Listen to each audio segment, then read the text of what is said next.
kita nih. La haula wala quwata illa billah. Ayo ingat Allah maksudnya. Mengingat Allah itu tidak harus di masjid. Mengingat Allah itu tidak harus sholat. Kapanpun, dimanapun, dalam keadaan apapun harus tetap ingat kepada Allah. Inna sholata tanha anil fasya'i wal munkar wa la zikrullahi akbar.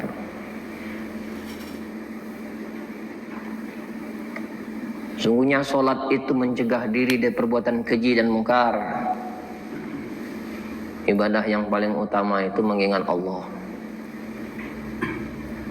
Mencari Tuhan bukan di masjid, mencari Tuhan bukan di Masjidil Haram, mencari Tuhan bukan di Madinah Al-Munawwarah.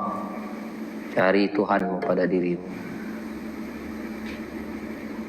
Nah, maka oleh sebab itu penting kita harus memahami ilmu ruhania nih. Ilmu spiritual ini penting supaya kita tahu tujuan. Supaya kita sampai tujuan. Punya kendaraan, punya amal, tapi kita tidak tahu apa yang dituju. Mutar-mutar saja di situ dia. Mutar, ditanya mau kemana, tidak tahu. Yang penting pakai kendaraan ini. Nah, kita tidak tahu tujuan, maka hidup ini penting tahu tujuan. Apa tujuan kita nih? Kembali kepada Allah dalam keadaan selamat.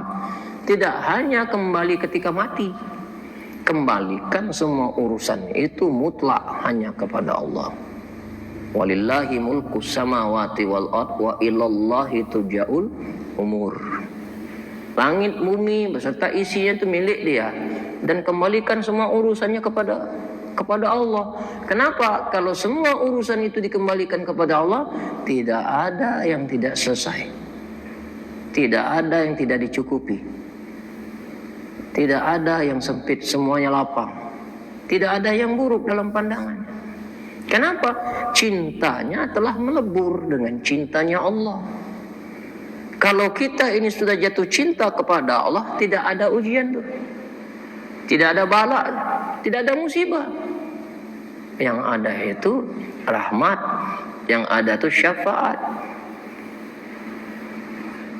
yang ada kebaikan. Tiadalah mungkin seorang kekasih itu akan memberikan bala, bencana, musibah pada dirinya. Karena sesungguhnya kekasih Allah itu tidak ada yang diberi oleh Allah itu buruk. Jadi ketika kita dikasih musibah, bagi orang yang sudah cinta itu bukan musibah. Itu tanda cinta Allah kepada kita. Nah, ini teori juga ya. Nah, kalau meraktekannya susah. Ini teori yang saya ceritakan, ini teori. Jadi tidak ada balak baginya, tidak ada ujian baginya. Yang ada tuh rahmat, syafaat, kebaikan dari Allah, cintanya Allah kepada kita. Maka pepatah mengatakan cubitan seorang kekasih tidak akan pernah terasa sakit. Kenapa? Yang nyubit itu kasih kita. Tamparan itu adalah kekasih kita. Semakin sakit, semakin timbul rasa cinta dia kepada Allah, membuktikan bahwa cinta kepada Allah. Jadi tidak ada perih, tidak ada mengeluh, tidak ada musibah, tidak ada bala, tidak ada ujian bagi dirinya. Yang masih merasakan ini bala, ini ujian, ini musibah, itu yang masih duduk pada makam syariat.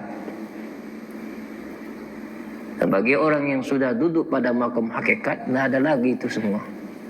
Karena dia sudah duduk pada makam mahabbah. Mahabbah itu rasa cintanya. Sebagaimana Rabi'ah Al-Adawiyah dalam sebuah syairnya, kalau aku sujud karena takut masuk neraka, lempar aku ke dalam neraka. Kalau aku sujud mengharapkan surgamu, tutup pintu surga untukku. Semata-mata aku sujud agar engkau ridho kepadaku. Nah, dia orang yang seperti ini tidak lagi berharap dengan pahala, tidak berharap lagi dengan surga, dan tidak pernah takut lagi dengan neraka. Karena tujuan dia bukan itu. Kalau engkau beramal ibadah cuma cari pahala, cuma cari surga, takut neraka, maka kata Allah, kalau tidak ada surga neraka, apakah aku ini tidak layak untuk sembah? Jadi walaupun ada neraka, tidak ada neraka, ada balasan, tidak ada balasan nanti setelah mati ini, itu bukan urusan kita. Yang penting di dunia ini telah kau tampakkan mahabbamu kepada Allah. Tidak peduli hujan, tidak peduli capek, tidak peduli sakit, maju terus, pantang mundur tak gentar. Nah inilah tanda cinta. Nah cinta itu harus dibuktikan dengan pengorbanan. Apa yang sudah kita korbankan untuk agama Allah ini? Apa yang sudah kau korbankan untuk menegakkan keadilan ini? Jadi kalau kita belum ada yang kita korbankan untuk agama kita nih, tidak usah banyak omong-omong. Tidak usah banyak cerita. Waktu kita belum kita korbankan, periuk nasi kita belum kita korbankan. Waktu kita bersama keluarga kita belum kita korbankan. Ini orang-orang yang cinta kepada Allah ini banyak yang dikorbankan. Periuk nasinya tumpah, kebersamaan sama keluarga habis, semua ngurusi umat. Dia korbankan semuanya. Demi apa? Demi Allah. Lillahi ta'ala. Itulah ikhlas. Nah kita ini yang sering kita alami ini adalah ketika berbicara tentang agama, di situ ada kepentingan, semangat kau. Kepentingan diri maksudnya, kepentingan pribadi. Maju, tapi kalau di situ menuntut pengorbanan, tidak mau. Itu lemak diri, tak lemak diurang. Tak yes. Mau ingin diridhoi, bahkan ingin minta sorga, tapi tak ada pengorbanan. Itu namanya menghayal. Rojak harap kita itu tidak terbalas. Karena apa? Tidak ada yang kau tanam. Seorang petani berharap bisa panen karena dia bercocok tanam. Dia bercocok tanam, tanam pisang, tanam kates, tanam padi. Ada harapan dia bakal panen. Tapi kalau dia tidak bercocok tanam, tidak menanam padi, tidak menanam pisang, tidak menanam pepaya, begitu dia ngomong, mudah-mudahan bisa panen. Itu namanya berhayal. Tulul amal, tinggi angan-angan. Korban tak ada, menanam tidak, tiba-tiba minta surga. Itu namanya mimpi. Omon-omon mimpi, tak ada yang kau korbankan. Nah bukan begitu kita ini. Jiwa raga kita ini hanya untuk Allah. Titik inna sholati wa nusuki wa mahyaya wa mamati lillahi rabbil alamin.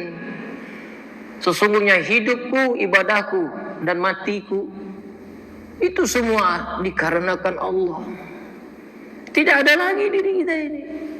Jadi kita ini cuma berjalan, diperjalankan. Subhanallazi asra bi abdihi lailan minal masjidil harami ilal masjidil aqsa. Maha suci Allah yang telah memperjalankan hambanya. Nah hakikat hidup kita ini tidak ada lagi yang kita perbuat. Semuanya itu telah diskenariokan oleh Allah, diperjalankan oleh Allah. Tidak ada satupun gerak diri ini tanpa seizin dia. Jadi kalau kita beribadah ini masih mengaku-ngaku diri yang berbuat, masih mengaku-ngaku diri yang beribadah, masih mengaku-ngaku diri yang berzikir, berwirid segala macam, sesungguhnya kau telah mengkhianati Allah. Allahu Akbar. Nah ketika Allahu Akbar itu tak ada lagi diri kita ini. Namanya saja kita menyebut Allah Maha Besar. Mau di dalamnya baik buruk itu semua Allah jadikan. Tak ada lagi diri ini, tak ada lagi masalah ini, tak ada lagi kesempitan ini, tak ada lagi penyakit ini, semuanya Allah. Nah maka kita di dalam sholat itu, sholat subuh tadi berapa kali kita takbir? Hitunglah nanti di rumah. Subuh tadi berapa kali takbir? 11 kali takbir. Kalau 3 rakaat 17 kali takbir. Kalau 4 rakaat 22 takbir. 22 kali 3 66 tambah 11 77 ditambah 17 90 ampe.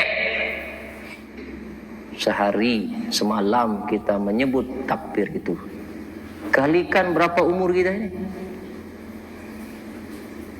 Kalikan. Satu hari 90 ampe dikali 30. Hitunglah sendiri. Itu sebulan. Dikalikan berpuluh-puluh tahun. Ribuan kali kita menyebut takbir Allahu Akbar. Belum tambah lebaran. Ratusan ribu mungkin sudah kita baca Allahu Akbar. Nah, kenapa kau masih mengakukan diri itu? Sebenarnya takbir itu ada untuk melemahkan sifat keakuan kita, untuk menghilangkan sifat keakuan itu. Maka dalam sholat itu yang pertama itu Allahu Akbar, Allah Maha Besar, hilanglah kau itu. Dan disugesti diri kita ini. Maka orang yang sering menyebut takbir tapi tidak mengerti makna takbir itu ya begitulah, sifat keakuannya timbul. Berbuat anarkis, mengucap takbir ini kan tidak nyambung nih. Ucap takbir tapi sombong. Masih ada diri dia di situ. Ucap takbir masih angkuh kalau bicara, masih ada dirinya. Nah, lepaskan itu semua, dipahami Allah Maha Besar, tak ada lagi diri kita. Itulah timbullah menjadi keikhlasan pada diri ini.